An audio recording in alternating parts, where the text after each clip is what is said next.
Namaskara, welcome to Correct Kannada. So this is a presentation on noun phrases in Kannada. So idea here is to look into the English phrase framework, just like how we looked into the English clause framework, and then see if there is anything new that we could learn when we translate such sentences in English to Kannada. So this is the first one, which is noun phrases. Besides this, we also will be uploading adverbial phrases and prepositional phrases, and that is all. With that, we should be done with phrases. Okay, so let's move forward. So some credits. These are the websites that I actually refer to pick up the English sentences. EnglishStudyHere.com, EnglishGrammar.com, sorry, EnglishGrammar.org, Learn English, British Council. This was pretty good. So I just picked up the understanding of noun phrases from it and then took sentences and then see how I can naturally translate them to Kannada using the tools available in Kannada, right? So we will see them as we proceed. An introduction of noun phrases. Phrases are a group of meaningful words that do not have a verb or a subject. So this is the difference between phrases and clauses. Clauses will have a subject and a verb, whereas phrases do not have a verb and a subject. So this is noun phrases specifically. So within phrases, you have noun phrases, adverb phrases, then you have the prepositional phrases. There are also other subdivisions like, participial phrases and all. I'm not going into those details. I'm just sticking with noun phrases, prepositional phrases, and adverbial phrases because these seem to be covering most of the phrases in English. Okay, so noun phrases is nothing but they behave like a noun in a sentence. A group of words will behave like a noun in a sentence. So they can be a subject or an object of a verb in a sentence. Okay, so they can also be the object of a preposition, meaning, for example, on a yellow bus. My son went to school on a yellow bus, right? So this on is a preposition. A yellow bus is the object of this preposition. Then they can also be indirect object. Indirect object we have seen before. Ravi gave the little boy some food. So Ravi gave some food. Food is your direct object. The little boy who enjoys the direct object becomes a indirect object. So they also have so they can also be the noun phrase can also be indirect objects. So here our objective is to not to go into details of English grammar, but to just have a rough understanding of what phrases are and see how we can naturally translate them in English, right? And then see if there is some pattern that emerges out of it. So naturally translate them to Kannada, right? And then see if any pattern arises from the translation. So ultimately, the idea is to do translation and get and look for a pattern, natural translation and look for a pattern. So next slide, we will see a little bit more about the definition of noun phrases just for clarity. So noun phrases are made up of nouns plus pre-modifiers. Pre-modifiers are words that come before the noun, okay, and post modifiers. That post modifiers are words that come after the noun. Together they form the noun phrases. Nouns are just words, right? One word. Pre modifiers and post modifiers is what makes them into a phrase. Pre-modifiers are determiners and quantifiers. Determiners means like things like the, our, these, some, all those, there, may, there, many. These are all these such words are called determiners and quantifiers. Numbers as in normal numbers 1, 2, 3, 4, and then adjectives. Adjectives also come before the noun. Post modifiers are prepositional phrases. Just now we saw my son went on a yellow bus, right? So on a yellow bus is a prepositional phrase, right? Ing phrases is nothing but gerund, walking, talking. So my son went on a yellow bus talking to his friend, like that. So that those ing phrases are also post modifiers. Then you have relative clauses. We have seen this before, where that man wearing the gray shirt, the man wearing the gray shirt, or the one who is wearing the gray shirt is my friend. That who is wearing the gray shirt is a relative clause. So all this will form into a noun phrase. So you could see that the noun phrase is composed of much bigger things, right? So we have seen all this before. We have seen prepositions. We have seen infinitives. Infinitives are nothing but to go, to walk, to see. I went to the park to walk, like that. So those are called infinitives. Like gerunds we already seen. It is nothing but verbs ending with ing. Relative clauses we have seen extensively in the clauses tutorial. So this is also done. So all this put together will form your noun phrase, right? So therefore in this presentation we will just see examples of noun phrase in a very freestyle manner. We will not specifically go for this copybook definition of like a British Council definition of noun phrases, then we will just get lost. Our objective is to not to do that. Our objective is to look for patterns in Kannada. Right, so let's start with the examples. I hope to win the first prize. So this to win is an infinitive. Okay, so I hope to win the first prize. So to win the first prize is one type of a noun phrase. So how will you translate this to Kannada? ಮೊದಲಿನ ಬಹುಮಾನ ಗೆಲ್ಲುವುದಕ್ಕೆ ನಾನು ಬಯಸುತ್ತೇನೆ. So ಗೆಲ್ಲುವುದಕ್ಕೆ. So this is basically ಗೆಲ್ಲುವುದು plus ಅಕ್ಕೆ, meaning the Chaturthi Vibhakti. Gelluvudu, the vudu suffix converts gellu to win verb into a noun, and then you add a k to say to win, right? So you just use the Chaturthi Vibhakti, you will automatically get the to win. So that's your, so we already have tools in Kannada to handle noun phrases which are based on infinitives. That's basically what we are trying to say here. I tried to solve the puzzle. ಉಗುಟನ್ನು ಉಗುಟನ್ನು ಪರಿಹರಿಸಕ್ಕೆ, right? ಪ್ರಯತ್ನ ಪಟ್ಟೆ, same thing, to solve. ಪರಿಹರಿಸು, right? ಪರಿಹರಿಸಕ್ಕೆ. You don't have to put ಪರಿಹರಿಸುವುದಕ್ಕೆ. You don't need. You just take ಪರಿಹರಿಸು and you add a k to it, you'll automatically get the infinitive, to solve. Right, here also you can say gellakke, but that's usually not used. Gelluvudakke is what is used. So here pariharisu is already there as a verb. You just say pariharisakke is good enough. This is infinitive. We have seen this in the infinitive mode tutorial, how you convert things into infinitive. Okay, so ಪ್ರಯತ್ನ ಪಟ್ಟೆ. Okay, the boy wants to go home. Again, this is infinitive. Okay, ಹುಡುಗನಿಗೆ ಮನೆ ಹೋಗಬೇಕಂತೆ. See, now you are using the ante suffix. Ante means it seems, right? We have seen this before. So mane hoga is your infinitive here, because infinitives, as you remember, there are three forms of it. One is hogalu, right? So type 1 is hogalikke or hogakke. Type 2 is hogalu. Type 3 is hoga, right? So this type 3 is what is used with beku, beda, hoga beku, hoga beda. So just take the type 3 infinitive. Bekante means he wants to go home. That ante is added to give the feeling of it seems he wants to go home, like that. So in Kannada, you don't do a blind translation. You just use the tools available in Kannada to handle that sentence. Okay. So horses prefer living in the wild. ಕುದುರೆಗಳು ಅರಣ್ಯದಲ್ಲಿ ಬಾಳುವುದಕ್ಕೆ ಬಯಸುತ್ತೇವೆ. Same, ಬಾಳು is to live. Okay, ಬಾಳುವುದಕ್ಕೆ infinitive. Okay, ಬಾಳುವುದಕ್ಕೆ ಬಯಸುತ್ತೇವೆ. Right, horses like ಬಯಸು is to desire. Okay, then the accused refused to answer the question.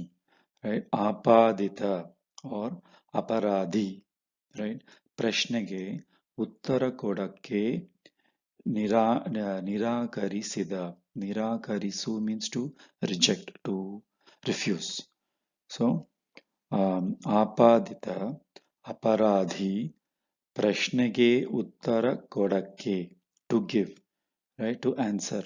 Uttara kodakke. Uttara is answer. Kodakke. Again, you are making this infinitive. Nirakarisida. The boy denied stealing the money. Stealing. This is your gerund, right? Duddu kaddidadanu. Kaddidadanu. Right? So how do you pronounce this? Kaddidhannu. Right? Kaddidhannu. Kaddidannu. Okay, ದುಡ್ಡು ಕದ್ದಿದ್ದನ್ನು, correct. So ದುಡ್ಡು ಕದ್ದಿದ್ದನ್ನು ಹುಡುಗ ವರ್ಜಿಸಿದ. ವರ್ಜಿಸಿದ means deny. This is a new word. Varjisu is to deny. Okay. Duddu kaddidannu. So that iddu, right? Suffix kaddidannu is what you are using for stealing, denied stealing the money, right? All this in the past tense, right? Vudu, you are using iddu, that's all. Instead of vudu, which is basically present tense, iddu is your past tense. Duddu kaddidannu, right? Duddu kaddidannu huduga varjisida. Again, you're using the tools available in Kannada to handle this sentence. To write such rubbish is disgraceful. Ishtu ಕೆಳಗಿನ ಮಟ್ಟವಂತಹ ವಿಷಯ ಬರೆಯುವುದು, right? ಬರೆಯುವುದು again wudu suffix, right? ಬರೆಯುವುದು ಅಪಕೀರ್ತಿಕರ. Apakirti is disgraceful. Kirti is grace. So apakirtikara. Okay. Ishtu kelagina matta. Kelagina matta means such low levels. Matta is like level or quality, right? Status like that. So such low quality mattavantaha. Antaha is a suffix. We have talked about it. It means such, right? Antaha means such. Okay, for example, Himalaya, Alps, ಅಂತಹ ಪರ್ವತಗಳು ತುಂಬಾ ದೊಡ್ಡದು. So it is used like such as, right? Is used for antaha. Okay, I mean antaha means that. So you can list a few similar objects, and then in the end, if you put antaha, it means such as. They're all mountains, right? Such mountains are big. So you want to say something about these mountains, then you will say antaha. Here, kelagina mattavantaha means kelagina is low, right? Kela is below. Kelage is below. Kelagina matta. Matta means level. Level or so such low level what you call vishaya, right? You want to use such low level vishaya, that such is antaha. Such low level topics or vishaya means writing, barayudu, to write, right? Apakirtikara, without any kirti. I dislike having to punish my kids. ನನ್ನ ಮಕ್ಕಳನ್ನು ಶಿಕ್ಷಿಸುವುದು. ಶಿಕ್ಷೆ is to punish. ಶಿಕ್ಷಿಸುವುದು ನನಗೆ ಇಷ್ಟ ಇಲ್ಲ. So to give shikshe to my children, I dislike. I will hate to do such a thing. ಅಂತಹ ಕೆಲಸ ಮಾಡುವುದಕ್ಕೆ ನಾನು ದ್ವೇಷ ಭಾವನೆ ಕೊಳ್ಳುತ್ತೇನೆ, right? So ಅಂತಹ again, ಅಂತಹ means such, okay? Such ಕೆಲಸ, ಅಂತಹ ಕೆಲಸ, such work ಮಾಡುವುದಕ್ಕೆ, to do, right? ನಾನು ದ್ವೇಷ means hate. ದ್ವೇಷ ಭಾವನೆ is feeling. Hate feeling ಕೊಳ್ಳುತ್ತೇನೆ. I feel hateful about doing such a thing.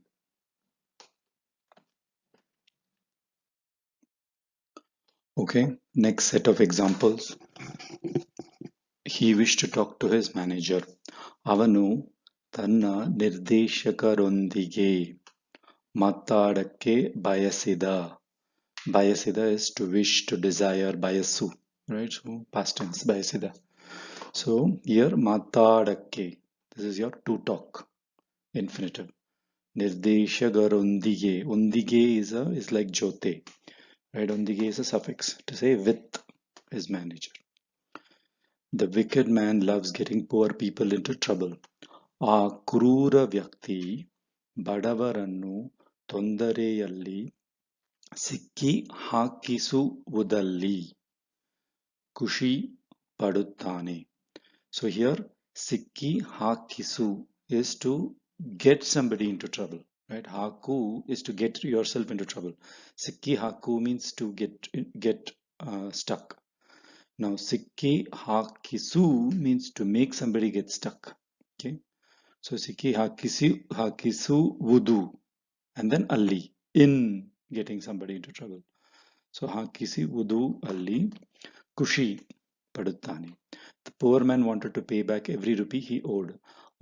Papa vyakti. When you say papa, it means not somebody having papa.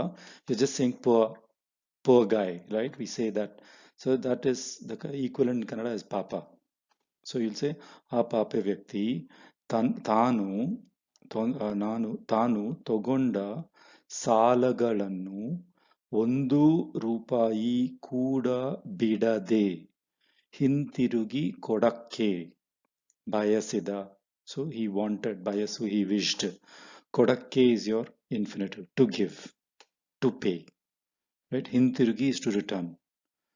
Bidade means without leaving. Ondu rupayi kuda, even 1 rupee, without even leaving 1 rupee. Sala is loan. Right? Salagalannu, all is loans. Right? Togonda, taken loans. Okay.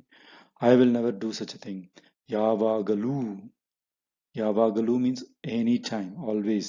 Nanu, antaha, such a ಕೆಲಸ, work, ಮಾಡುವುದಿಲ್ಲ. I will never do such a work, ಮಾಡುವುದಿಲ್ಲ. Okay. Then, have you ever tried to climb a tree? Right. Again, infinitive. ಮರ ಏರುವುದಕ್ಕೆ ಯಾವಾಗಾದರೂ, meaning this is ಯಾವಾಗಾದರೂ means have you ever. Right? ಯಾವಾಗಾದರೂ ಪ್ರಯತ್ನ ಪಟ್ಟಿದ್ದೀರಾ. ಪ್ರಯತ್ನ ಪಡು is to experience the prayatna. Prayatna is try. Prayatna pattiddira is have you tried? Have you ever tried? So he promised to get me something. Right? Nanagoskara. Goskara is a suffix which says gagi goskara means for me, to me, on for my sake. Right? So nanagoskara yenadaru, something. Okay. Kondu kodakke. Kondu is to buy. Kodakke, buy and give. Kondu kodakke, to buy and give. Right? Avanu matu kotta. Matu means promise. It also means speech. So matu kotta. So matukate means conversation. So giving matu. Matu kodu means to give somebody a promise. Okay. Then why do you want to meet him? Yake avanannu beti madabeku. To meet him. Right? So beti madabeku. Beti madabeku. Right? Mada is your infinitive. Okay. So your doing such a thing surprises me. Neenu antaha such kelasa. Antaha kelasa maduvudu. Right? You doing. That's the doing. This is your gerund. ಮಾಡುವುದು ನನ್ನನ್ನು ಆಶ್ಚರ್ಯ ಪಡ ಮಾಡುತ್ತದೆ. ಆಶ್ಚರ್ಯ is to be surprised. It surprised me. So it's like a passive voice. So ಆಶ್ಚರ್ಯ ಪಡು. So ಆಶ್ಚರ್ಯ ಪಡ ಮಾಡಿತು. Your action made me get surprised. That's how you put it in Kannada. ಆಶ್ಚರ್ಯ ಪಡ ಮಾಡಿತು. Okay. It made me. It made me get ಆಶ್ಚರ್ಯ. Rather than I became surprised. No. Something that you did made me. So that's how you will say ಆಶ್ಚರ್ಯ ಪಡ ಮಾಡಿತು. If you want to say I felt surprised, you will say ಆಶ್ಚರ್ಯ ಪಟ್ಟೇನೆ. Right? Padu patteni. Or ಆಶ್ಚರ್ಯ ಪಡುತ್ತೇನೆ. I am feeling surprised. But if you are saying somebody's action made me feel surprised, then it's cause and effect. Therefore, you will use ಆಶ್ಚರ್ಯ ಪಡ ಮಾಡಿತು. Right? Then I want to become a great writer. To become. So it's infinitive, right? ನಾನು ಒಬ್ಬ ಸುಪ್ರಸಿದ್ಧ, ನಾನು ಒಬ್ಬ ಸುಪ್ರಸಿದ್ಧ ಸಾಹಿತಿಯಾಗಿ ಆಗ ಬಯಸುತ್ತೇನೆ. Again, I wish to become a suprasiddha means popular, great, popular, well known. Suprasiddha, right? Sahiti is writer. So to become. Aga bhayasutte. Aga is your to become. It's an infinitive. I enjoy playing tennis. Tennis ಆಟ ಆಡುವುದು, playing, right? So ಆಡುವುದು gerund. ನನಗೆ ಇಷ್ಟ. Did you enjoy reading this book? ಈ ಪುಸ್ತಕ ಓದುವುದನ್ನು ಇಷ್ಟಪಟ್ಟಿರಾ? ಓದುವುದು plus ಅನ್ನು, ಓದುವುದನ್ನು. Reading this book. Reading of this book. Then I promise to come again. ನಾನು ಇನ್ನೊಮ್ಮೆ means once more. ಬರುವುದಾಗಿ means ಬರುವುದು plus ಆಗಿ. As to come. That's what ಬರುವುದಾಗಿ ಮಾತು ಕೊಡುತ್ತೇನೆ means I will give you my promise that I will come. So that's why this ಬರುವುದು plus ಆಗಿ, ಬರುವುದಾಗಿ. The big house is for sale. ದೊಡ್ಡ ಮನೆ ಮಾರಾಟಕ್ಕೆ ಇದೆ. ಮಾರಾಟಕ್ಕೆ. This is for sale. ಮಾರು is to sell. Marata means selling. So ಮಾರಾಟಕ್ಕೆ ಇದೆ. Can you recommend a good place to eat? ನಿಮಗೆ ಗೊತ್ತಿರುವ ಒಳ್ಳೆಯ ಊಟ ಮನೆ ಏನಾದರೂ ಹೇಳಬಹುದಾ? right? So can you recommend a good place to eat? So we just say uta mane. So you can say utakke if you say want to use the infinitive. Utakke ಒಳ್ಳೆಯ ಊಟ ಮನೆ. Okay, ಊಟಕ್ಕೆ you can say. The school children got a free meal. Okay, ಶಾಲೆಯ ಮಕ್ಕಳು ಬಿಟ್ಟಿ ಊಟ. ಬಿಟ್ಟಿ means freebie. Okay, ಬಿಟ್ಟಿ ಊಟ ಪಡೆದರು. They got free meals. Okay, yesterday's newspaper had an article about you. ನಿನ್ನೆಯ ದಿನಪತ್ರಿಕೆಯಲ್ಲಿ ನಿಮ್ಮ ಬಗ್ಗೆ ಒಂದು ಲೇಖನ ಇತ್ತು. Yesterday's newspaper is a noun phrase. School children is a noun phrase. People like to have money. ಹಣ ಹೊಂದಿರುವುದಕ್ಕೆ ಎಲ್ಲರೂ ಇಷ್ಟಪಡುತ್ತಾರೆ. So ಹೊಂದು means to have. So ಹೊಂದಿರು means to, again to have. ಹೊಂದಿರುವುದಕ್ಕೆ, right? For having, to have. So ಹೊಂದಿರುವುದಕ್ಕೆ. Making it into infinitive. ಹೊಂದಿರುವುದಕ್ಕೆ. Here, because ಇರುವುದು, this akke actually means chaturthi vibhakti. Also means to have. Okay, ಹೊಂದಿರುವುದಕ್ಕೆ ಎಲ್ಲರೂ ಇಷ್ಟಪಡುತ್ತಾರೆ. ಹೊಂದು is to have. All those old houses are very expensive. ಆ ಎಲ್ಲ ಹಳೆಯ ಮನೆಗಳು ಅತಿ ಬೆಲೆ ಹೊಂದವು. Again, they have a high price, right? So again ಹೊಂದು is used. ಹೊಂದವು, right? ಹೊಂದವವು. This is a plural. So that's why ಆ ಎಲ್ಲ ಹಳೆಯ ಮನೆಗಳು ಅತಿ means ಅತಿ ಬೆಲೆ means too much money. ಅತಿ ಬೆಲೆ ಹೊಂದವವು. ಹೊಂದವವು means they are having a expensive price. For this recipe you need 2 large mangoes. ಈ ಅಡುಗೆಗೆ ನಿಮಗೆ ಎರಡು ದೊಡ್ಡ ಮಾವಿನ ಹಣ್ಣುಗಳು ಬೇಕು. Okay, you need 2 big mangoes. I would like to try on these 3 shirts, right? ಈ 3 ಅಂಗಿಗಳನ್ನು ನಾನು ತೊಟ್ಟು ಹಾಕ or ಧರಿಸಿ ಹಾಕ ಇಷ್ಟಪಡುತ್ತೇನೆ. ತೊಡು is to wear. ತೊಟ್ಟು ಹಾಕ means wear and try. You want to say you want to wear and try, right? How you say that in Kannada is ತೊಟ್ಟು ಹಾಕ or ಧರಿಸಿ ಹಾಕ. ಧರಿಸು is also to wear. ಧರಿಸಿ ಹಾಕ. ಹಾಕ to put and wear. Put on, we say that, right? That's what it means. ಧರಿಸಿ ಹಾಕ ಇಷ್ಟಪಡುತ್ತೇನೆ. Okay, where are our 2 small suitcases? 2 small suitcases is your noun phrase. So ನಮ್ಮ 2 ಚಿಕ್ಕ ಪೆಟ್ಟಿಗಳು ಎಲ್ಲಿ ಇವೆ, plural, right? So ಎಲ್ಲಿ ಇವೆ. Can you name the 5 richest people in the world? ಪ್ರಪಂಚದಲ್ಲಿ ಎಲ್ಲರಿಗಿಂತ, this ಇಂತ suffix means ಎಲ್ಲರಿಗೆ plus ಇಂತ, ಎಲ್ಲರಿಗಿಂತ, of everybody else. This is a superlative. Okay, ಎಲ್ಲರಿಗಿಂತ ಶ್ರೀಮಂತರಾದ ಮೊದಲು 5 ಜನರ ಹೆಸರು ನಿಮ್ಮಿಂದ ಹೇಳಬಹುದಾ? First 5 people. ಮೊದಲು 5 ಜನರು. ಶ್ರೀಮಂತರಾದ means richest, rich. ಮೊದಲು 5 ಜನರ ಹೆಸರು, names. Can you name them? All 16 first class passengers died in the accident. Okay. ಅಪಘಾತದಲ್ಲಿ, ಅಪಘಾತ means accident. This is again Mahaprana. ಅಪಘಾತದಲ್ಲಿ ಮೊದಲು ತರಗತಿ, ಫಸ್ಟ್ ಕ್ಲಾಸ್, ಮೊದಲು ಫಸ್ಟ್, ತರಗತಿ means class. ಸೊ ಮೊದಲು ತರಗತಿಯ ಎಲ್ಲ 16 ಎಲ್ಲ 16 ಜನಮಂದಿ means group of people. ಜನಮಂದಿಯು ಮರಣಿಸಿದರು means they died. ಮರಣ is to die. ಮರಣಿಸಿದರು means they, ಮರಣಿಸು is to die. So ಮರಣಿಸಿದರು, they died. Okay, both my younger brothers live and work in Mangalore.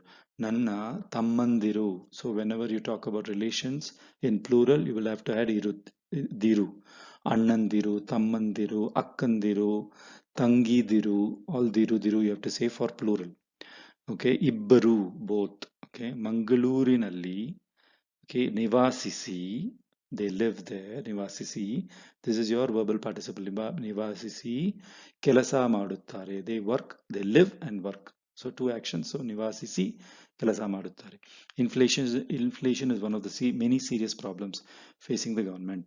ಸರ್ಕಾರನ್ನು ಎದುರು ನೋಡಿರುವ, right, ಹಲವಾರು, several, ಹಲವಾರು, ಗಂಭೀರ means serious, ಗಂಭೀರ ಸಮಸ್ಯೆಗಳಲ್ಲಿ, ಸಮಸ್ಯೆ means problems, ಸಮಸ್ಯೆಗಳಲ್ಲಿ ಹಣದುಬ್ಬರವು ಒಂದು, ಹಣದುಬ್ಬರ means inflation, ಹಣದುಬ್ಬರವು ಒಂದು, it is also one. Okay, so ಸರ್ಕಾರನ್ನು ಎದುರು ನೋಡಿ, ಎದುರು ನೋಡಿ is to facing, ಎದುರು is opposite, ನೋಡಿ see, face and see, opposite see, that's what it means. ಎದುರು ನೋಡಿರುವ, ನೋಡಿ plus ಇರುವ, ನೋಡಿರುವ, right. ಹಲವಾರು means several.